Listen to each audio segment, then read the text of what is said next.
ప్రకాష్ రెడ్డి గారు, ఇక్కడ మనం చాలా కాలంగా కోరుకున్న ఒక ప్రశాంతత, సరే పార్టీలు విభేదించిన ఆర్టికల్ 370 రద్దు ప్రభుత్వ నిర్ణయం ప్రకారం జరిగింది. ఆ తర్వాత చాలామంది డౌట్ పడ్డారు, అసలు ఎన్నికలు పెడతారా పెట్టరా ఖర్చు పెట్టాలని. కానీ ప్రభుత్వం ఒక ట్రాన్స్పరెంట్గా ఎన్నికలు జరిగినాయి, అక్కడ ఒక డెమోక్రాటిక్ ఒక పార్టీ ఎన్నికైంది. బహుశా దాని తర్వాతే ప్రజలకు కూడా ఒక కాన్ఫిడెన్స్ వచ్చింది, అక్కడ నార్మల్సీ ఉంది అని. ప్రభుత్వ ప్రచారం కానివ్వండి, సంభవం లక్షల మంది వెళ్ళటం నిజంగా ప్రకాష్ రెడ్డి గారు నేనైతే ఊహించలే అంత త్వరగా అంతమంది వెళ్తారని. బాగా దానికి ఆదరణ లభించింది వాస్తవంగా. దృశ్యాలు అందులో సమ్మర్లో బ్రహ్మాండంగా ఉంటుంది, మంచు కరిగిపోయింది, ప్రశాంత వాతావరణం అనుకుని లక్షల మంది అక్కడికి వెళ్తున్న పరిస్థితుల్లో నిజంగా పార్టీలకు అతీతంగా సార్ ఆ ప్రాంతం ఇప్పుడు 5 లక్షల మంది కాదు, నిజంగా 50 లక్షల మంది వెళ్ళొచ్చు అక్కడికి పరిస్థితులు సక్రమంగా ఉంటే. అది జరగకుండా ఉండటం కోసమే పాకిస్తాన్ ఈ కుట్ర పన్నుతూ ఉన్నది.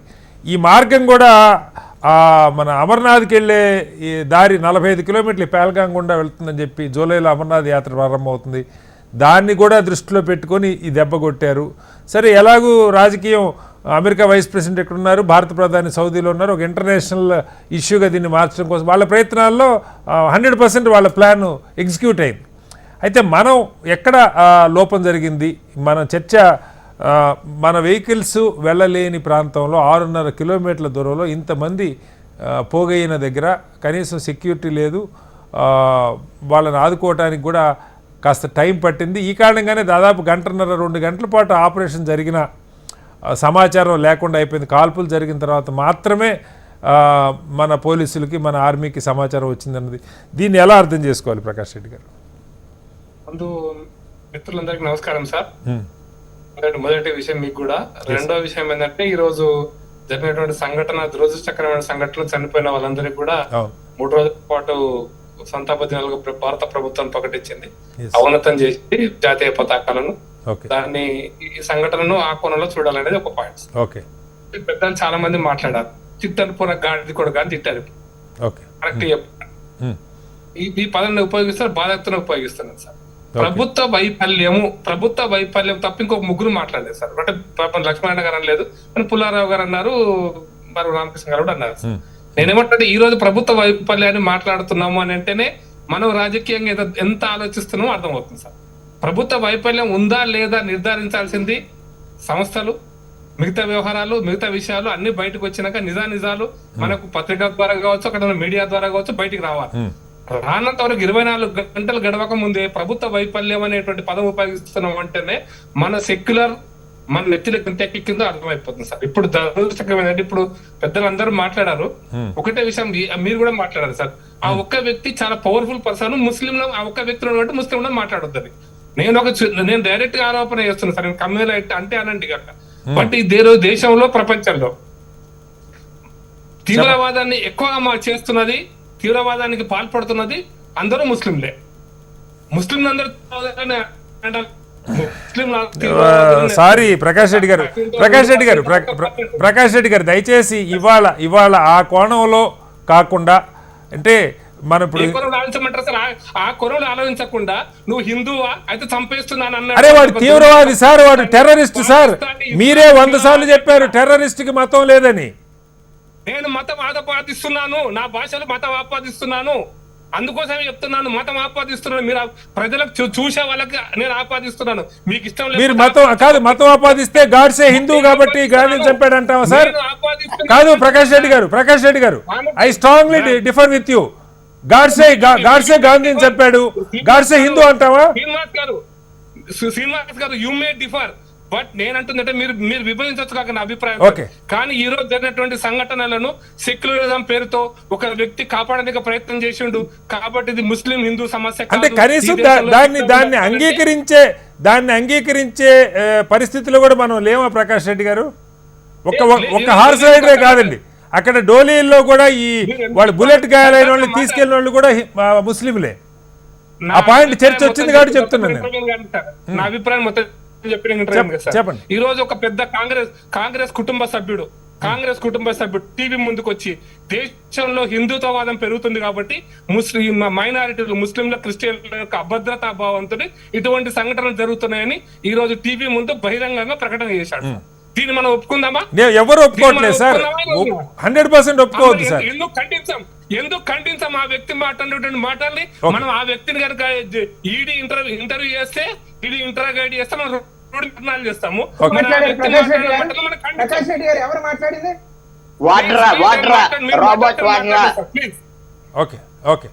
రోబర్ట్ వాడ్రా మాట్లాడింది ఈ రోజున ఈ మాట మాట్లాడుతున్నప్పుడు కాంగ్రెస్ కుటుంబ సభ్యులు దీన్ని ఖండిస్తారా, దీన్ని సమర్థిస్తారా? ఇది దేశ ప్రజలు ఎదురు చూస్తున్నారండి. ఖచ్చితంగా ఖండించాల్సిందే సార్, ఎవరు చేసినా ఖండించాల్సిందే.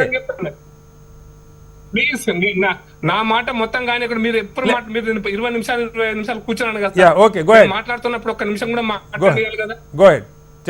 నేను చాలా స్పష్టంగా చెప్తున్నాను సార్, ముస్లింలు అందరూ తీవ్రవాదులు కాదు సార్. 99.999% మంది మంచి వాళ్ళు సార్. కానీ తీవ్రవాదం ఎక్కడి నుంచి వస్తుంది అనేటువంటిది, ఆ తీవ్రవాదులకు పాకిస్తానీ ఏజెంట్లకు కాశ్మీర్ లో ఉన్న తీవ్రవాదుల మద్దతు కూడా డెఫినెట్ గా ఉంది, లేకుండా జరగదు. అగ్రి కొంతమంది మద్దతు లేకపోతే చేయలేరు.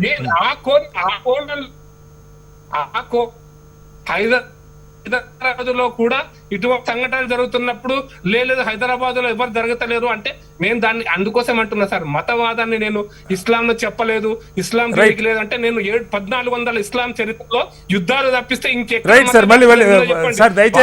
ప్రకాష్ రెడ్డి గారు మన పాయింట్కి వద్దాం, దీనికి వద్దాం. ప్రకాష్ రెడ్డి గారు ఇక్కడ రెండు అంశాలు కనపడతా ఉన్నాయి.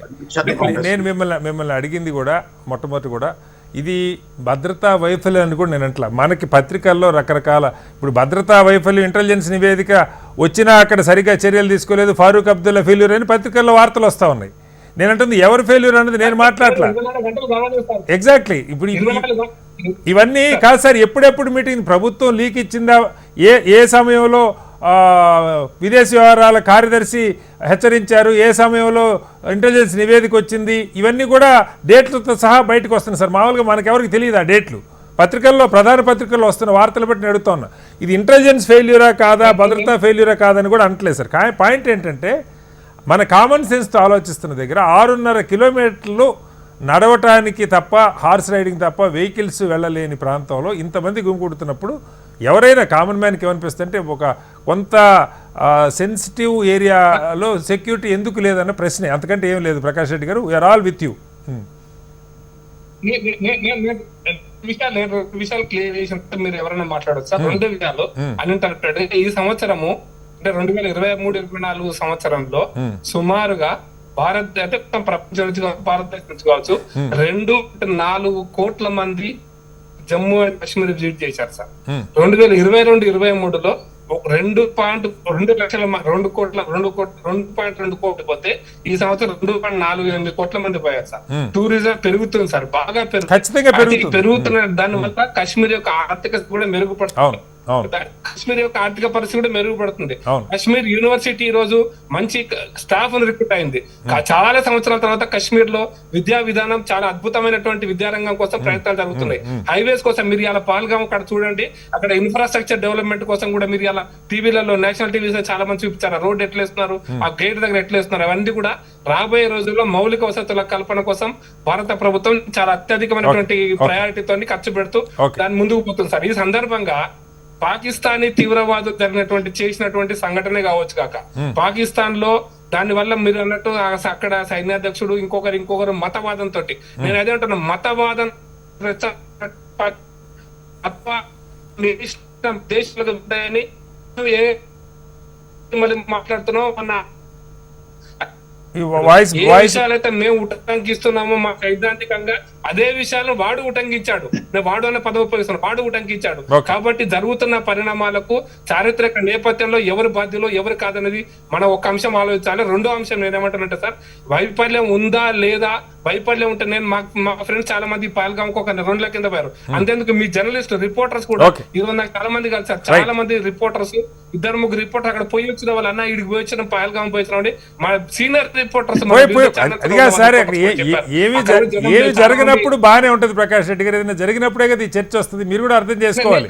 నేను అందుకోసం అంటున్నాను సార్, ఆ. నేను అందుకోసం అంటున్నాను 2 రోజులు ఆగితే ఓకే. అది భద్రతా వైఫల్యమా, ఓకే, నిఘా వైఫల్యమా, రైట్. ఇంకొక వైఫల్యమా, దాని వెనుక హస్తమేవడిది, చెయ్యేవడిది, కాలేవడిది రైట్. బయటకు వస్తుంది. Right sir. అప్పటిదాకా మనం సంయమనంతో ప్రభుత్వం మీద ఆరోపణ చేయకుండా రైట్ అండి. అది ఓకే. గౌరవప్రదంగా మాత్రం అభిప్రాయం.